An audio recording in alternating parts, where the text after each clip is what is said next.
অজবরল ব্যক্তিগণ চ্যানেলে আজকে আমি যার কথা বলবো তিনি হলেন ভারতীয় গায়ক এবং সঙ্গীত পরিচালক। তিনি হলেন একজন বাঙালি নেপথ্য সঙ্গীত শিল্পী। একটি জাতীয় চলচ্চিত্র পুরস্কার এবং 7টি ফিল্মফেয়ার পুরস্কার সহ বেশ কিছু কয়েকটি প্রশংসাও তিনি ব্যাপক। তিনি 2025 সালে ভারত সরকারের কাছ থেকে পদ্মশ্রীও পেয়েছেন। অরিজিৎ সিং এর জন্ম 25 এপ্রিল 1987 সালে জিয়াগঞ্জ, আজিমগঞ্জ, মুর্শিদাবাদ এবং পশ্চিমবঙ্গ জেলায়। অরিজিৎ সিং তিনি হিন্দি এবং বাংলা ছাড়া বেশ কয়েকটি ভারতীয় ভাষায় গান রেকর্ড করেছেন। তিনি তার নর্ম ব্যক্তিত্ব এবং সরল জীবনযাপনের জন্য পরিচিত। তিনি 2005 সালে ভারতীয় জনপ্রিয় টিভি চ্যানেল সোনি এন্টারটেনমেন্ট টেলিভিশনের প্রতিভা খোঁজার অনুষ্ঠানে ফেম গুরুকুলের প্রতিযোগী ছিলেন। অরিজিৎ সিং হিন্দির পাশাপাশি বাংলা গানের জগতেও সমগ্র জনপ্রিয় ছিল। টলিউড বাংলা ছবিতে তার অসংখ্য হিট গান রয়েছে। সঙ্গীত প্রোগ্রামার হিসেবে সঙ্গীত জগতে তিনি তার যাত্রা শুরু করেন। এরপর তিনি বেশ কয়েকজন খ্যাতনামা সঙ্গীত পরিচালক যেমন মিথুন শর্মা, বিশাল শেখর এবং প্রীতমের সহযোগী হিসেবেও কাজ করেছেন। বলিউডে তার গাওয়া প্রথম গান ছিল মিথুনের সঙ্গীত পরিচালনায় মার্ডার টু মুভি ফি মোহাম্মদ গানটি সে সময় মোটামুটি ভালোই জনপ্রিয়তা লাভ করে। তবে 2013 সালে মুকেশ ভাটের প্রযোজিত ছবি আশিকি টুতে কয়েকটি গানের কণ্ঠ দেওয়ার পর তিনি রাতারাতি জনপ্রিয় হয়ে ওঠেন। বিশেষত এই ছবিতে তুমিও গানটি গাওয়ার পর থেকে সঙ্গীতপ্রেমীদের আইকন হয়ে ওঠেন অরিজিৎ সিং। এটি তাকে তারকা খ্যাতি এনে দেয়। গানটির জন্য তিনি 59তম ফিল্মফেয়ার অ্যাওয়ার্ডের সেরা পুরুষ গায়কের পুরস্কার অর্জন করেন।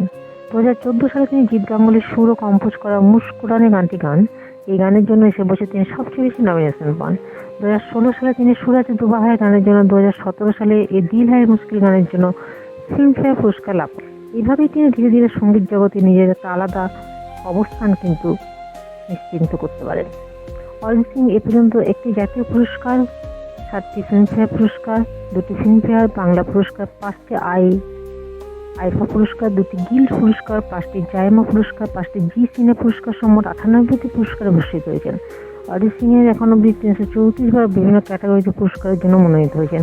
তুমি গানের মাধ্যমে অরিজিৎ সিং পুরস্কারে হালখাতা করেন এবং এর থেকে অনেক পুরস্কারও তিনি মনোনীত পেয়েছেন। তিনি 7 বার ফিল্মফেয়ার জিতে সর্বোচ্চবারের পুরস্কার জেতে দ্বার প্রান্তেও রয়েছেন। 2016 থেকে 2020 পর্যন্ত তিনি 5 বার ফিল্মফেয়ার অ্যাওয়ার্ড পেয়ে রেকর্ড তৈরি করেন। এর আগে তিনি 5 বার পুরস্কার পাওয়ার রেকর্ড ছিল কুমার শানু। তিনি 2025 সালে ভারত সরকারের কাছ থেকে পদ্মশ্রী পেয়েছেন। অরিজিৎ সিং এর ব্যক্তিগত জীবন। অরিজিৎ সিং 1927 সালে 25 জুলাই পশ্চিমবঙ্গের মুর্শিদাবাদের জিয়াগঞ্জে জন্মগ্রহণ করেন। তার পিতা কক্কর সিং ও মাতা অদিতি সিং। দেশভাগের সময় তার পরিবার লাহোর থেকে এসেছিল। তিনি খুব অল্প বয়সে বাড়ির সঙ্গীত প্রশিক্ষণ শুরু করেন। তার মামি ভারতীয় শাস্ত্রীয় সঙ্গীতে প্রশিক্ষণ নিয়েছিলেন এবং তার ঠাকুমাও গান করতেন। তার মামা তবলা বাজাতেন এবং তার মাও তবলা বাজিয়ে গান গাইতেন। তিনি রাজা বিজয় সিং হাই স্কুলে এবং পরে শ্রীপদ সিং কলেজে অধ্যয়ন করেন, এটি কল্যাণী বিশ্ববিদ্যালয়ের অন্তর্ভুক্ত। তিনি রাজেন্দ্র প্রসাদ হাজারির কাছে ভারতীয় শাস্ত্রীয় সঙ্গীত শিখেছিলেন এবং ধীরেন্দ্র প্রসাদ হাজারির কাছে তবলায় প্রশিক্ষণও নিয়েছিলেন। বীরেন্দ্র প্রসাদ হাজারি তাকে রবীন্দ্রসঙ্গীত এবং পপ সঙ্গীত শিখিয়েছিলেন। 3 বছর বয়স থেকে তিনি হাজারিবাজার দিকসন্ধ্যায় প্রশিক্ষণ শুরু করেন এবং 9 বছর বয়সে তিনি ভারতীয় শাস্ত্রীয় সঙ্গীতের কণ্ঠে প্রশিক্ষণের জন্য সরকারের কাছ থেকে একটি বৃত্তিও পান। বড় হয়ে তিনি মোজাদ, বিথোভেন এবং বাংলা শাস্ত্রীয় সঙ্গীত শুনেছেন। তিনি বড়ে গুলাম আলী খান, ওস্তাদ রশিদ খান, জাকির হোসেন এবং আনন্দ চ্যাটার্জি, কিশোর কুমার, হেমন্ত মুখোপাধ্যায় এবং মান্না দের গান শুনতেও পছন্দ করেন। অরিজিৎ সিং স্ত্রী হচ্ছে কোয়েল রায় সিং এবং তাদের 2টো সন্তান আছে। সম্প্রতি অরিজিৎ সিং বলেছেন তিনি আর সিনেমায় প্লেব্যাক সঙ্গীত করবেন।